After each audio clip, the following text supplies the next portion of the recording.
Kami lanjutkan kembali dua sisi pemirsa dan sudah bergabung bersama kita Mas Andik Haryanto, ini seorang Aremania yang menyaksikan langsung juga pertandingan di Kanjuruhan pada minggu kemarin dan juga kehilangan 3 anggota keluarganya. Mas Andik, kami turut berduka, berbelasungkawa atas kehilangan Anda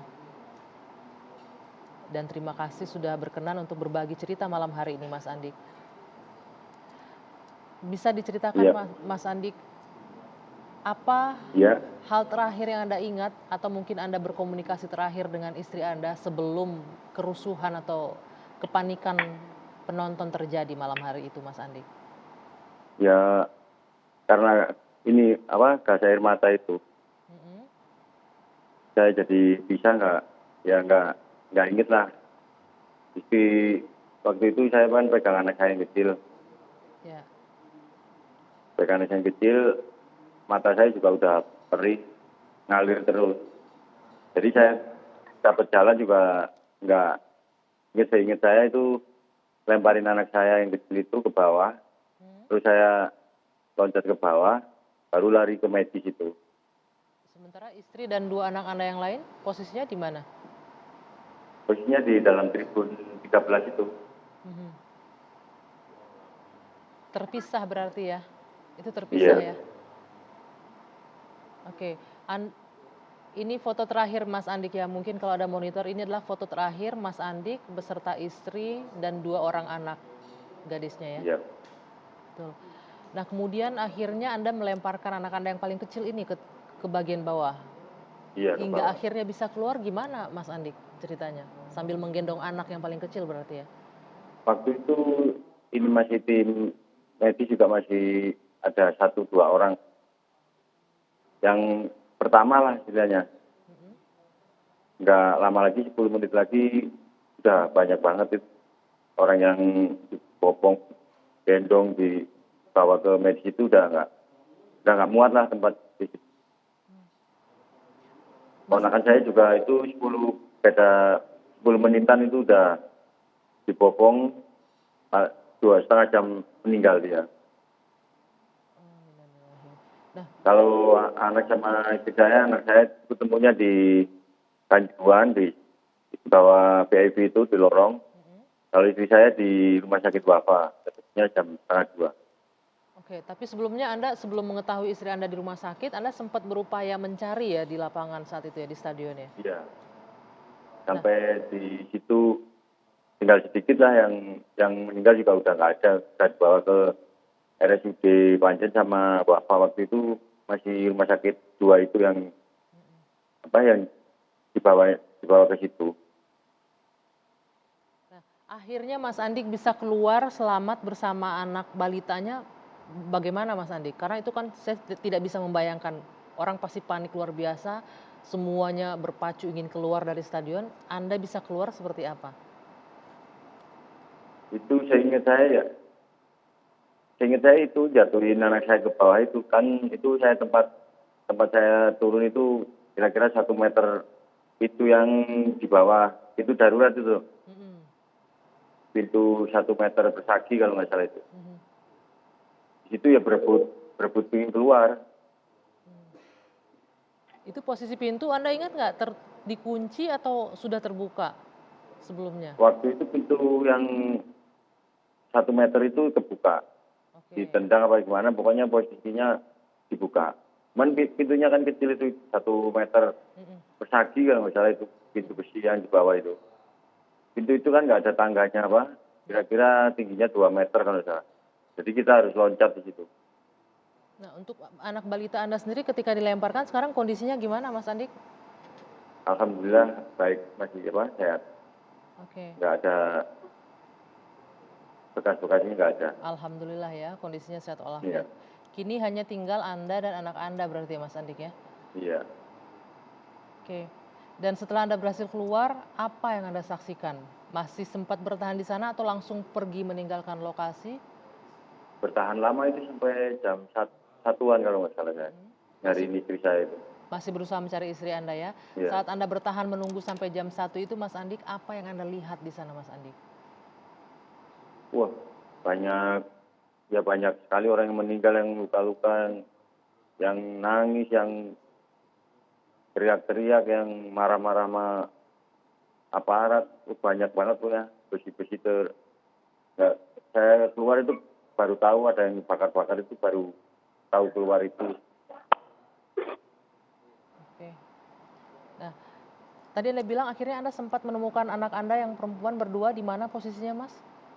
Di bawah tribun VIP itu, di lorong udah tertata orang meninggal semua itu. Oke.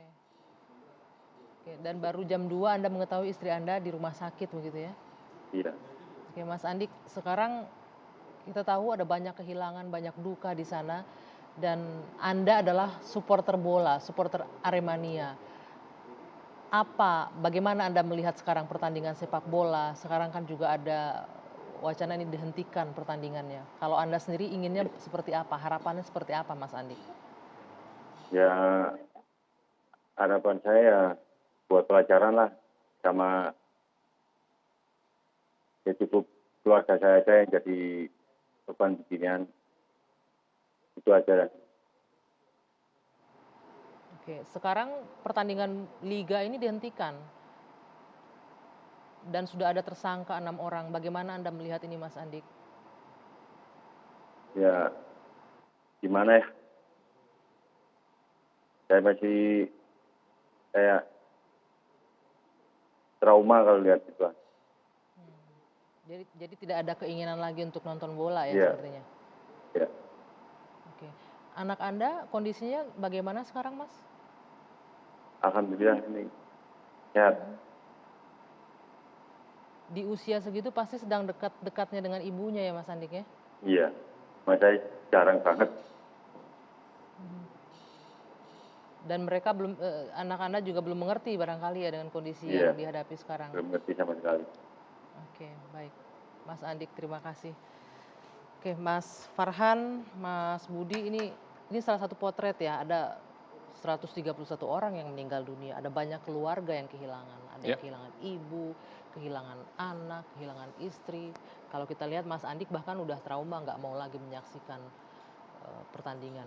Boleh digunakan mic-nya Mas Budi. Kalau kita lihat ini pelajaran yang berharga ya. Tapi dampaknya luar biasa. Banyak orang yang mungkin nggak akan mau menyaksikan lagi pertandingan sepak bola secara langsung. Kalau Anda melihatnya bagaimana ini, Mas? Ya. Sepak bola ini kan seharusnya menjadi olahraga yang memanusiakan manusia, bukan menjadi olahraga yang mematikan manusia. Karena sejatinya olahraga sepak bola ini mewakili seluruh unsur kehidupan, di mana rasa solidaritas, fair play, fairness, semuanya itu hidup di sepak bola. Tapi tragedi Kanjuruhan ini menjadi sebuah tragedi kemanusiaan yang sudah menjadi perhatian dunia, yang ini menjadi tangisan bukan hanya bagi rakyat Indonesia tapi juga rakyat internasional. Momentum ini harus digunakan sebaik-baiknya, semaksimal mungkin. Ini sudah menjadi perhatian dari Presiden Jokowi dan juga seluruh unsur kementerian, apalagi dengan adanya Inpres nomor 3 tahun 2019 yang selama 2 tahun 3 tahun ini belum bisa dieksekusi. Ini momentum, jangan lagi regulasi-regulasi, undang-undang yang dibuat itu menjadi hanya sekedar kosmetik. Ini penting. Yang disampaikan oleh keluarga korban, keinginannya jelas bahwa ke depan menonton sepak bola itu harus aman, harus nyaman, dan harus happy. Artinya semua tim yang dibentuk oleh pemerintah, lalu nanti akan ditindaklanjuti oleh PSSI, oleh PT LIB, dan juga oleh klub, ini harus memberikan sebuah jaminan itu. Roadmap-nya harus kita buat. Oke. Dan kita kawal sama-sama. Nah, berbicara soal roadmap, tadi Kapolri dengan jelas menyebutkan nih ada unsur banyak yang dilanggar sehingga mengakibatkan ada pelanggaran pidana di situ. Mulai dari sertifikasi kelayakan fungsi stadion yang tidak dicukupi, hasil verifikasi yang digunakan tahun 2020 loh, bukan 2022. Apakah itu hal yang lazim terjadi dalam setiap pertandingan? Sebetulnya tidak lazim, karena seharusnya kan sertifikasi kelayakan itu sudah harus dikeluarkan sebelum kompetisi mulai.